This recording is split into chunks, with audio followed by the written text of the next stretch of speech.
Hey guys, good morning. Hope everybody's doing fantastic. We're here in Gulf State Park on Gulf Shores, Alabama. Super early yet, it's about 8 o'clock, so I can't really make any noise yet. Having a little cup of coffee here at the table. But what I want to talk to you guys about is what I'm getting ready to do this morning, which is put extra shocks on the RV.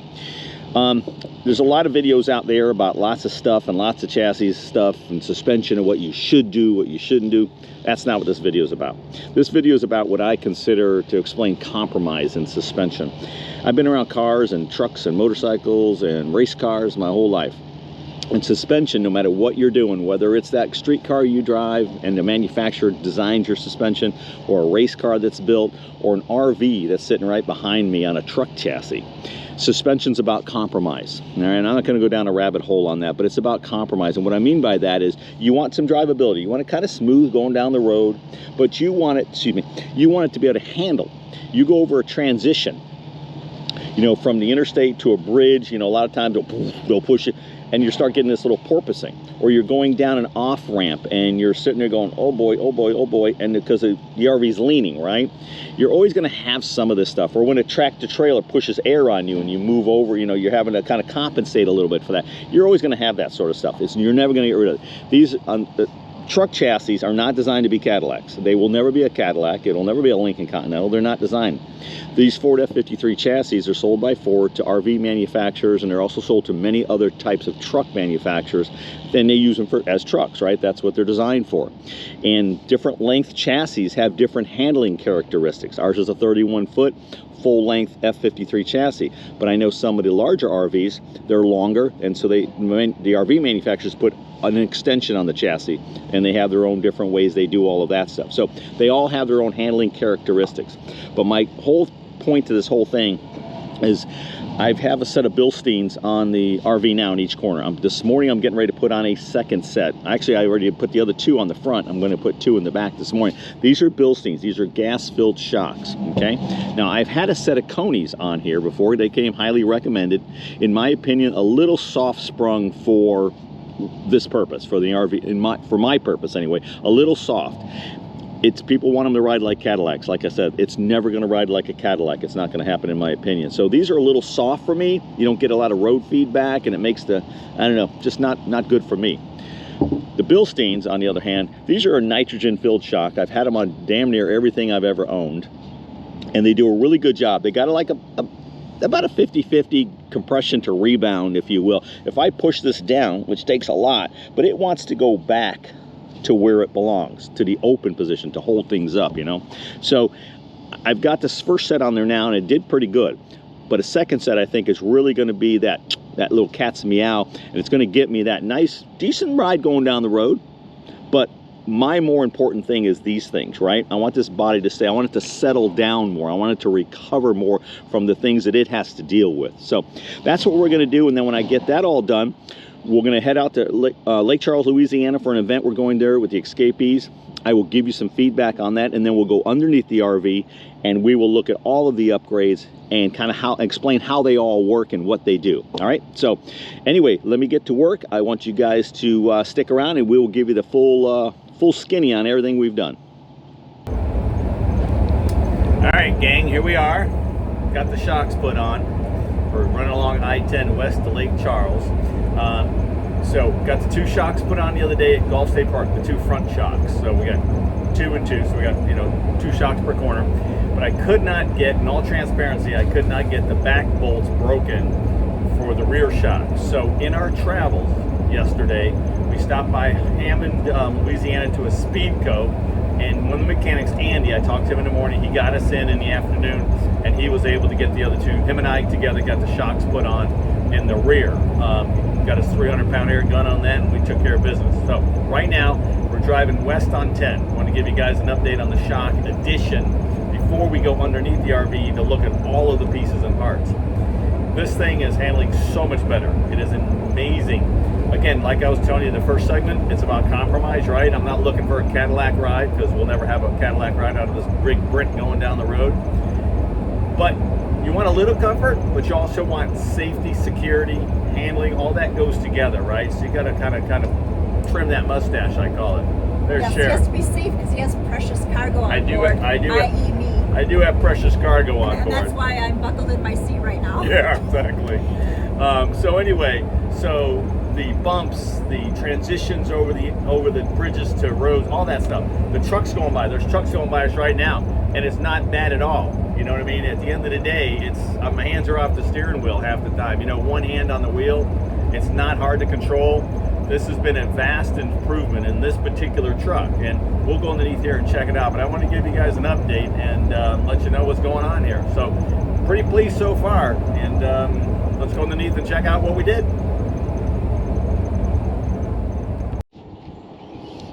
All right, guys, we're sitting here at Lake Charles. It's about 7:15 in the morning. Just woke up, got a cup of coffee, birds are chirping. Today we're getting ready to go to the Bayou Rum Company distillery, which is just over here next door to us. But before we do that, I want to get you guys underneath the RV, show you everything we did. That drive yesterday, so much better. With the shocks, the sway bars, the balance of it, everything working together, tire pressure, everything working together. So let's go take a peek at it, and we're going to explain to you kind of what we did, what's under there, how it works together, and all that cool stuff. So let's get underneath the RV. All right, guys, first thing we're going to talk about in the front is our dual shocks. As you can see, you got the dirtier one in the front, the cleaner one back. That's one we just put on. You see it's got February of 23 on it, I date, stuff like that, so you know kind of when you did, since these were put on at different times. But the way it's mounted, SuperSteer, Henderson SuperSteer, makes a bracket that allows you to put the second shock on. So you got two on this side, two on the other. I'll show you how it's mounted down below. Same, they have a bracket down here as well. Let me get a light, sorry about all the fumbling. There we go. Got that blue bracket that allows you to put the second shock on and clear all of the other steering linkage. Okay, so that's pretty cool. This is the left front driver's side. Okay, also while we're over here, it's pretty easy to see, we have what they call I put Sumo Springs on. This was early on. These little guys right here, those dudes right there, they're rubber bumpers basically. You take out the old bump stops, and this gives you a little bit more cushion when the suspension wants to bottom out. It's not as hard, if you will, when the suspension wants to bottom out. So these are the dual shocks right here on the left front. So let's go and look at the right front before we go underneath all the way. All right, guys, here over on the right side, again, as you can see, my date I always put on things. These don't have the date, they're original, so I didn't really think I needed it. But since these are all going to get dirty, I wanted to make sure I knew which one's the newer one, which one's the one that's got about 10,000 miles on it now. Again, these are in line. The other side would have been in line as well, but because of the steering linkage, you have to have those brackets so everything clears. All of the shocks are installed with grade 8 bolts, super strong bolts and spacers, as you can see, so that they clear each other. So if you come down here, you got kind of the same setup. Okay, you got the grade 8 bolt and the spacer. I'd be able to point to it, but I can't manipulate the camera and reach it at the same time. So anyway, so we got two shocks on each front corner. Then again, there's the Sumo spring as well right there in front of us. Okay, so let's go underneath and look at this sway bar we got up underneath there. All right, gang, we're up underneath the front of the RV now. As you can see, we got a nice big blue anti-sway bar sitting up here. We bought that, we purchased it from SuperSteer, as you can see the logo on it, and the ones in the rear came from the same folks. And the brackets for the shocks, that's they market all of that stuff. So, what's an anti-sway bar? An anti-sway bar is just that. It keeps your body from swaying the body of the vehicle, which allows you to have better control. And anti-sway bars are hard mounted. Let me see if I can get in here. Sorry about it bumping around. Sharon's not with me right now. Let me get my flashlight. Over here.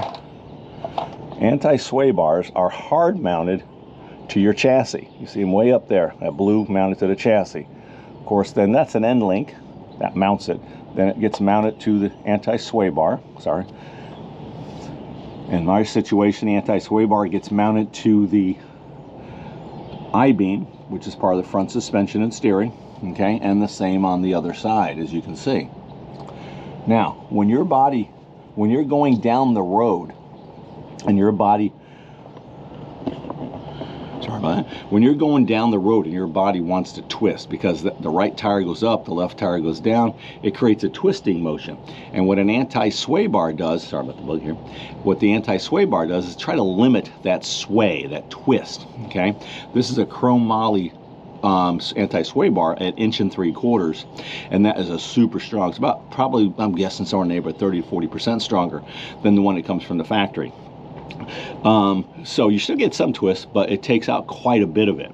Okay, so let me turn you back around here. I appreciate you guys putting up with the bumping and stuff.